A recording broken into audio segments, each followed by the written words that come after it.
खुदावंद यीशु मसीह के नाम में आपको सलाम। आज हम इस बात पर गौर करेंगे कि बपतिस्मे का नजात से क्या ताल्लुक है। क्या ये पहले ही हासिल कर ली गई नजात की एक अलामत है? अमाल 2 बाब 38 आयत में लिखा है, पतरस ने उनसे कहा कि तौबा करो और तुम में से हर एक अपने गुनाहों की मुआफी के लिए यीशु मसीह के नाम पर बपतिस्मा ले। और कुछ लोग सोचते हैं कि इसके मानी है कि आपके गुनाह उस वक्त तक मुआफ नहीं हो सकते और आप उनसे छूट नहीं सकते जब तक आप बपतिस्मा नहीं पा लेते। क्या ये आयत ये ही कह रही है? बपतिस्मा आपको नजात नहीं देता। बपतिस्मा सच्ची तौबा और फरमाबरदार दिल का सबूत है। ये सच्ची तौबा जाहिर करने का महज एक तरीका-ए-कार है, क्योंकि अगर आप यहूदी हैं और पतरस को ईद पेंतीकोस्त के दिन सुन रहे हैं और आप यीशु मसीह के नाम पर बपतिस्मा लेने जा रहे हैं, जो कि यहूदी रहनुमाओं के लिए शायद किसी भी और शख्स से ज्यादा काबिल नफरत था, इसका अंजाम ये होगा कि आपको अपना खानदान, मुआशरती मेयार, नौकरी, यहूदी इबादत खाने में जाने का हक, सब कुछ खोना पड़ेगा। आप फौरन मुफलिस और बेघर हो जाएंगे। कीमत बहुत बड़ी थी। आप अछूत और मुआशरे से खारिज हो जाएंगे, ताहम सच्चा ईमान ये कीमत अदा करेगा। सो जब पतरस कहता है कि तौबा करो और बपतिस्मा लो, तो वो दरअसल ये कह रहा है कि आए आपका फैसला देखते हैं कि आपकी तौबा सच्ची है या नहीं। अगर आपकी तौबा सच्ची है तो कीमत खा कुछ भी हो, आपका रद्द अमल फरमाबरदारी ही होगा। बपतिस्मा नजात का फौरी और ना जुदा हो सकने वाला सबूत है। सच्चे ईमानदार फरमाबरदार थे और उन्होंने बपतिस्मा पाया। ईद पेंतीकोस्त के दिन 3000 ईमान ले आए और 3000 ही ने बपतिस्मा लिया और रसूलों ने इस पर इसरार किया।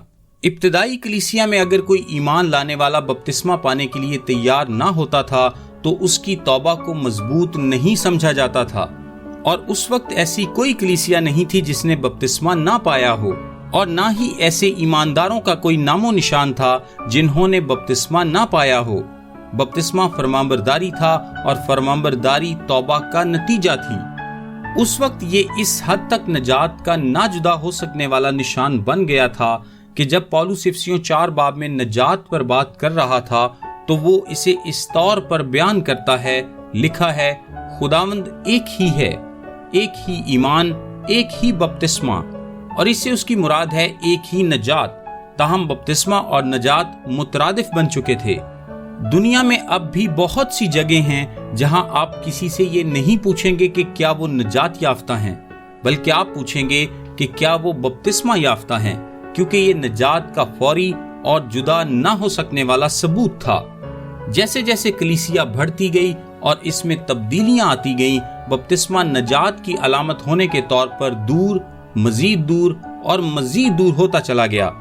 और आज भी हत्ता कि हमारे मुआशरे में भी कुछ लोग इसे उसी दूरी पर रखे हुए हैं। ताहम यीशु ने कहा, बस तुम जाकर सब कौमों को शागिर्द बनाओ और उनको बाप और बेटे और रूहुल कुद्स के नाम से बपतिस्मा दो। जब वो ये कह रहा था तो ये नजात ही के मुतरादिफ था, क्योंकि अगली बात जो वो कहता है वो ये है कि और उनको ये तालीम दो कि उन सब बातों पर अमल करें जिनका मैंने तुमको हुक्म दिया। बपतिस्मा इंजील के इल्म तक रहनुमाई करने वाली चीज के मुतरादिफ बन गया, और अगर वो इंजील के पैगाम को कबूल, उस पर ईमान लाने और तौबा करने के लिए तैयार थे तो एक फौरी रद्द अमल के तौर पर उन्हें बपतिस्मा दिया जाता था। बस जब पतरस कहता है कि तौबा करो और तुम में से हर एक अपने गुनाहों की मुआफी के लिए बपतिस्मा ले, वो महज ये कह रहा था कि तौबा करो और नजात के लिए ईमान लाओ। फरमाबरदारी के पहले काम यानी बपतिस्मे के जरिए उसकी सच्चाई को जाहिर करो। आप पानी के वसीला से नहीं बचे हैं, ये आपको नहीं बचा सकता, क्योंकि तुमको ईमान के वसीले से फजल ही से नजात मिली है, और ये तुम्हारी तरफ से नहीं और ना अमाल के सबब से है। आप इसे इस तरह मुख्तसरन बयान कर सकते हैं, जब एक ईमानदार बपतिस्मा पाने के लिए पानी में खड़ा तैयार होता है तो वो इन अल्फाज का एलानिया इकरार कर सकता है, मैं इस बात का इकरार करता हूँ कि मैं अपनी मर्जी से इस इलाही तौर पर मुकर्रर किए गए हुक्म की फरमाबरदारी करना चाहता हूँ। میں اپنی خوشی سے اپنے خداوند اور نجات دہندہ کی فرمانبرداری کرتا ہوں۔ اس علامتی کام کے ذریعے میں اس کے ساتھ ایک ہونے کا اظہار کرتا ہوں جس نے میرے گناہ اٹھا لیے، میری جگہ لی، میری جگہ مر گیا، دفن ہوا اور مجھے راست باز ٹھہرانے کے لیے پھر سے جی اٹھا۔ جیسے یسوع دکھ اور موت کی خوفناک حقیقت میں سے میری نجات کو محفوظ کرنے کے لیے گزرا، اسی طرح میں پانی کے اندر جانے اور پھر باہر نکلنے سے اپنے خداوند کے ساتھ اس کی موت، دفن ہونے اور جی اٹھنے کا عوامی طور پر اعلان کرتا ہوں، اور اب سے میں یہ نیت رکھوں گا کہ میں اس کے ساتھ زندگی کی تازگی میں چلوں گا۔ آمین۔